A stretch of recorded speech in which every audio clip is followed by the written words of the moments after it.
Bagaimana hukum mengerjakan sholat sunnah bagi orang yang mempunyai qadhaan sholat fardu? Maksudnya orang yang dulu meninggalkan sholat fardu, masih dalam mengqadha atau belum mengqadhanya? Masih dalam mengqadha atau belum mengqadhanya? Jawab diperinci. Jika meninggalkannya karena uzur, yaitu alasan yang diterima syara, maka sholat sunnah yang ia kerjakan adalah sah dan tidak haram. Ini diulang lagi karena ini menjelang Ramadan, ini banyak yang. Jika meninggalkannya karena tidak ada uzur, dan ini yang kebanyakan. Dulu nakal, nggak mau sholat, atau kurang faham mengenai kewajiban. Tahu itu kewajiban tapi kurang faham.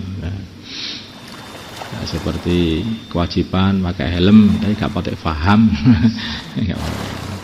Ya, ini kalau aturan lalu lintas itu. Jadi dia itu tahu wajib sholat itu, tapi nggak paham bahayanya orang meninggalkan sholat. Akhirnya ketika sudah paham, tobat, wah ternyata sholatnya sudah 20 tahun nggak sholat. Yang 10 tahun, 20 tahun, 28 tahun. Jika ia meninggalkannya karena tidak ada uzur, karena nakal tadi atau ya tadi, maka sholat sunnah yang ia kerjakan adalah sah tapi haram. Karena dia meninggalkan sholat fardu, justru malah sholat sunnah. Jadi selagi orang itu belum menyelesaikan sholat fardunya yang pernah ditinggalkan, maka hendaknya tawajuh aja kepada sholat fardu yang pernah ditinggalkan itu untuk diqadai atau untuk menggantinya. Ya, itu enggak ada waktunya, kapan aja. Bukan berarti sholat asar harus disolati waktu asar, sholat zuhur, ini sudah enggak ada waktu itu, qadaan itu. Sholatnya sholat zuhur, asar, maghrib, isya itu semua waktu dipakai. Paham? Dan itu enggak ada waktu habis asar, habis subuh, enggak ada. Amblas saja itu semuanya itu. Karena itu hutang itu. Itu hutang itu. Berarti sudah enggak pakai apa itu? Apa namanya? Waktu, enggak pakai waktunya sudah kelewat itu, udah kelewat di zamannya itu. Nah. Seperti halnya kalau kamu itu hari ini kelewatan nggak sholat asar, ya kan? Nanti kamu ingat waktu sholat maghrib, ya kan? Waktu maghrib kamu sholat asar di waktu maghrib itu. Bukan menunggu, oh belum waktu asar, besok aja kalau sudah waktu asar, enggak begitu. Makanya kapan aja. Pendapat masalah bersegera sekarang, urusan bersegera. Urusan segera mengqadha ini wajib apa enggak? Ini ada pendapat beberapa masalah dalam mengqadha salat. Pendapat pertama, jika meninggalkannya karena udzur kayak sakit dan sebagainya, maka sunnah bersegera. Jika meninggalkannya karena tidak ada udzur, maka wajib bersegera. Jadi kalau meninggalkannya dulu karena ya nggak ada apa-apa, bukan karena sakit, wajib bersegera. Pendapat kedua, hukum bersegera adalah sunnah bagi ada udzur ataupun tanpa udzur, ada sunnah. Tapi pendapat ketiga ini adalah hukum bersegera adalah wajib, baik ada udzur ataupun tanpa udzur. Sebaiknya orang itu kalau punya hutang itu segera dibayar apa enggak? Hah? Iya kan? Kalau enggak kamu bayar itu piutangnya marah apa enggak? Yang utangi kamu marah enggak? Kalau kamu utang sama Gusti Allah, terus kamu enggak mau segera bayar itu gimana? Kira-kira gimana itu? Apa kamu enggak khawatir kalau dimarahi Gusti Allah? Apa kamu enggak khawatir nanti kalau hubungannya sama Allah jadi buruk? Makanya orang itu dilihat ini hutangnya sama siapa, apalagi hutang sama Allah. Tata cara menitip salam dan menyampaikan salam ini juga sudah dulu. Diulang lagi. Bagaimana tata cara yang benar menitip salam dalam menyampaikan titipan salam? Bagaimana? Ada dua cara atau dua pendapat. Menurut Syekh Romli, dalam menitipkan salam harus ada kata-kata salam yang sah dari salah satu orang yang nitip atau yang dititipi salam. Contoh, jika seseorang menitipkan salam dengan mengatakan salim li ala fulan, nah, ucapkanlah salam untukku kepada si fulan. Maka orang tadi yang dititipi salam harus menyampaikan salam kepada si fulan tadi. Caranya assalamu alayka min fulan. Assalamu alayka wahai Tuhan, ini salam dari fulan. Namanya Umar, itu titip salam kepada Zaid, sampaikan salamku kepada si fulan. Maka orang yang menyampaikan assalamu alayka wahai Zaid dari Umar. Paham ya? Apabila orang yang nitip salam menggunakan kalimatnya gini, assalamu ala fulan ballighu lahu, yang salam orang yang titip. Semoga keselamatan atas fulan, atas si Zaid, sampaikan salamku ini kepada si Zaid. Nah, Umar berkata gitu kepada pengirimnya. Kemudian yang mengirim cukup mengatakan, itu si Umar menyampaikan salam kepadamu. Nah, gitu saja. Ini menurut Imam Romli caranya seperti itu.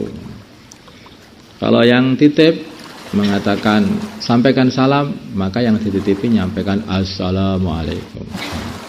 Kalau yang titip itu sudah mengatakan assalamu ala fulan ala Zaid, sampaikan ini kepada Zaid, maka yang dititipi tadi nyampaikannya itu si Umar tadi mengucapkan salam kepada kamu. Nah, paham tak? Nah, ini yang mudah menurut Syekh Ibnu Hajar ini. Menurut Syekh Ibnu Hajar tidak disyaratkan sifat salam, sehingga perlu yang sah baik dari orang yang menitipkan atau orang yang menyampaikan titipan salam. Sampaikan salam kepada fulan, nah, ya nanti ya nyampaikannya cukup. Ini si fulan nyampaikan salam kepadamu, nah, itu aja sudah boleh. Itu enak seperti Syekh Ibnu Hajar. Catatan sekarang cara menyampaikan. Adapun hukum menyampaikan salam ditafsil. Apabila orang yang dititipi menyanggupi, maka hukum menyampaikan salam adalah wajib. Ya, sampaikan. Nah, itu wajib berarti dia harus menyampaikan tuh. Kalau menolak, ya tentu saja enggak lah. Kalau diam, maka tidak wajib juga menyampaikan. Orang itu, orang Islam itu mengatakan siap, itu ya berarti ya beramal. Keluar, ya insya Allah. Oh, insya Allah itu iya loh artinya. Ayo. Oh, kalau gitu nggak usah ucap insya Allah Pak. Ini makanya gimana? Kalau insya Allah itu iya. Ya, terus gimana itu? Ya insya Allah aja terus berangkat.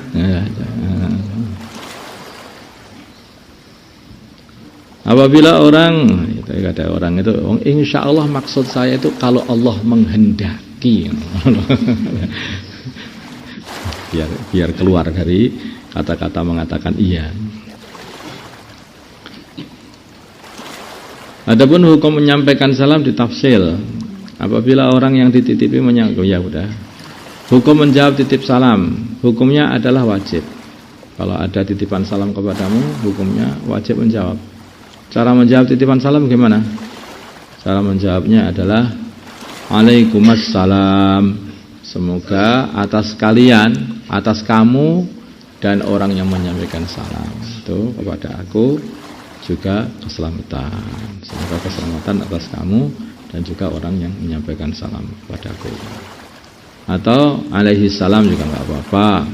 Semoga atas dia juga salam. Tapi orang yang menyampaikan enggak kebagian, kasihan kan? Atau alaika wa alaihissalam, atas kamu dan atas orang yang menyampaikan salam kepada aku salam juga. Nah ini yo. Yang paling bagus ya alaikumussalam atau alaika wa alaihissalam. Kalau hanya alaihissalam saja tok ya pelit banget. Ya.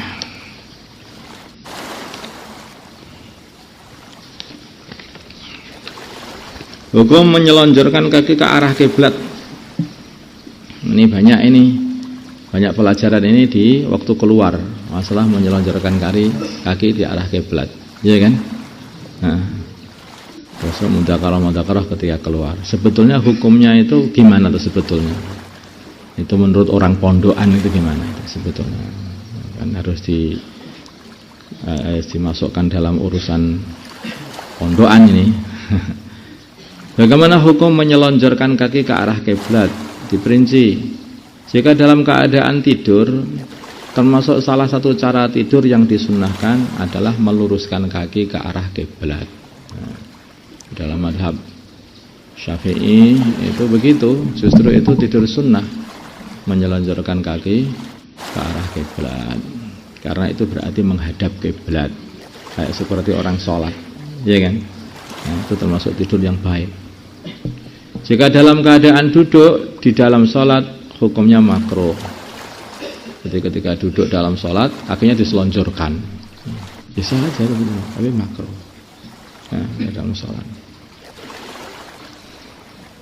Tapi kayaknya nggak ada yang nyelonjorkan sholat. Belum pernah lihat. Ya. Ketika tasyahud akhir nyelonjorkan sholat, atau duduk di antara dua sujud nyelonjorkan kaki ke depan, ada nggak? Masih jarang itu. Kecuali mungkin kalau orang sakit ya beda lagi ya. Hanya mungkin lututnya nggak bisa ditekuk begitu. Nah ini sudah itu keluar dari pembahasan ini. Jika dalam keadaan duduk di luar sholat, hukumnya tidak apa-apa, nggak masalah, tidak makruh. Jadi menjorkan kaki dalam ke arah kiblat itu ada 3 hukumnya. Sunnah yaitu ketika tidur, makruh ketika duduk dalam sholat, tidak apa-apa, jaiz saja ketika di luar sholat, ya kan? Nah, kemudian ini ada madhab Hanafi. Menurut madhab Imam Abu Hanifah, makruh baik ketika tidur ataupun ketika duduk. Sebentar, ini enggak tidur. Oh ya. Baik ketika tidur ataupun selain tidur, menjulurkan kaki ke arah kiblat atau ke arah mushaf, itu dalam mazhabnya Imam Abu Hanifah ini dimakruhkan. Itu makanya kalau orang-orang dakwah dari sana, sehingga kita itu pakai mazhabnya mereka. Nah, itu sebetulnya padahal kalau dalam waktu tidur itu malah sunnah tuh.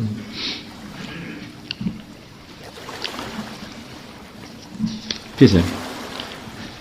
Allahumma shalli ala sayyidina Muhammad wa ala ali sayyidina Muhammad wa salli ala sayyidina Ibrahim wa ala ali sayyidina Ibrahim fil alamin innaka Hamidum Majid. Allahumma arham Muhammad sayyidina Muhammad, Allahumma qil Muhammad sayyidina Muhammad wa ala ali sayyidina آلف بين قلوبهم ود سيدنا محمد اللهم انصر ود سيدنا محمد اللهم عسو سلطانا نصيرا صلى الله على سيدنا محمد النبي الأمي وعلى آله وصحبه وسلم.